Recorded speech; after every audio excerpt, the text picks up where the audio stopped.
guys ane mwana wanaye nababy mama wake ane mwana guys akaita mwana iye panga achiri twende nanga singatonyanya yebude zikane nemunhu wese yo mustoti mune mushroom guys amana so now we are just getting on bang guys. Don't forget to subscribe. Ndikubuditsira mafiles guys akavharirwa mwakuita maone guys. So guys now we are yenyu Tytie na Kiki. So Kiki guys anga akuchema like asava kuda kuzvibudisa pachena since sari machi ma content creators and you know they're influencers. So utazokubuditsira pachena kuti Tytie ane mwana. Yes guys. Yo kunza kurukunira guys. Asa hapana chisingazobude pachena. Hapana chinhu chisingabude pachena. So guys now when chikudzanya yai when Tytie was 15 years old.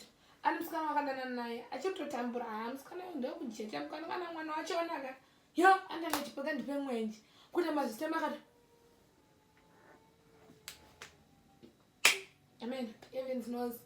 So ndo zvakaitika guys. Saka Tytie anga musikana akavanga naye ari mangani ma 15 years then musikana undobva amumitisa since akasina mari musikana akatomboenda guys akatoenda akatombotakata zvemastreet achinakira achifara chitasiire then Tytie ane mari hamusikana akada kuchibudisa mari nyaya pachipa social media nokuti usikuda kuchengeta mwana wako chichi then Tytie obva muti andokupa ngabot kana 2000 per month ndochengeta mwana ndokupa chindope mari than utose ukangasisira pasocial media because handisi unotombonzi ndine mwana enge isusu totonyimba ichinzera tese haazvarise pamwe ndikiki asingatozvari yeah maybe because nakiki naodzati vakaenda munganga kaidi vakaendesa chibereko ndosaka muchanoti akabva unoti achi ndokubhadhara kuti usabudise pachena kuti mwana chi kuti ndine mwana because vanhu vamacontent creator mungazoda kuzwa kuti Tytie ane mwana and then all the support and everything that we do tichese tichivasapota tinovalaikira tichafarira tozongonzwa sikandori mwana kuti achengete mwana autorama musikana wachora because akati vanhu pasoti vakati ndoda chingoda Kiki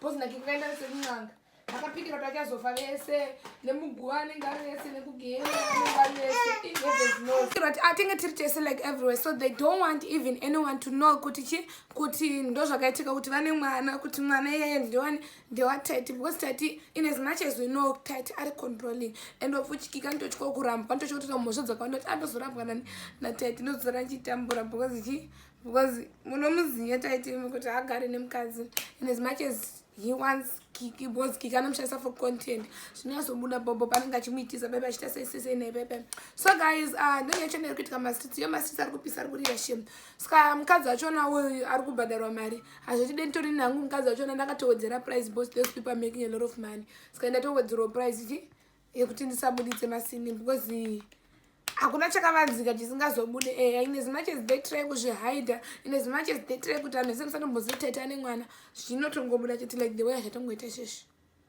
tatoya tikatoibuditsa tine makuhu tinozviziva inga tinobuditsa everything chiri pakavanzika tinochiziva tinotoya chokufumura tinokumerura isusu hatitomboregedze ipapo tinoirovera pataibatira patachionera toya takakunanganisai mozvinzwira mega zvikuitika mastreets because mastreets ari kunaka guys yo I love my streets yo.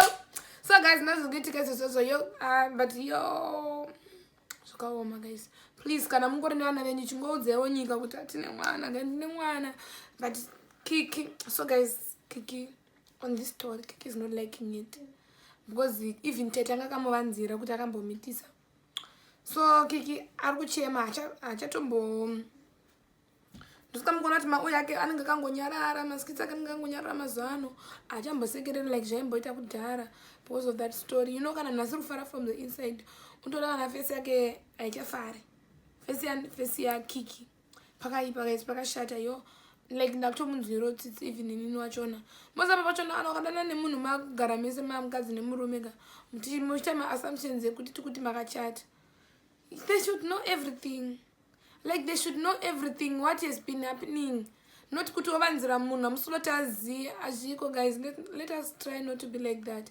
We should tell people like the truth, everything that has been happening. Kwete ungozomuka kavanzira munhu munozongomuka katozvinzwa na someone makutotanga kubudisa mari yakawanda to pay that someone kuti svabude yo like she's not even happy akutogara achichema akatombofunga kudzokera pakwawo but nyaenda kuzoita navo havachatogare vese but you know social media they have to give us content that we want bose vakasati macontent uzovateerane hapana. So ndosaka vachiri kutoramba ingori vese but yo vari tori nemanyaya dzakatowanda dzitotrenda dzitopisa nyaya dzavo ingasadarana taita vanhu vanyanya unoromba zvakonetswa nekuromba mafunga gogo chihorovarauya mahara akazotora mubereko akazotora mufaro. Yeah, they take everything. Money is not the root of happiness, guys. So guys, thank you for watching. This again on bank. Don't forget to subscribe. Ukakangana subscribe usakanganwe. Tenchikuza nyaya dzikutrenda mastreets dzikupisa. Vanorira nevasingarire. Vanoita musara mastreets nevasingaite. Tinenge tinazvo zvese.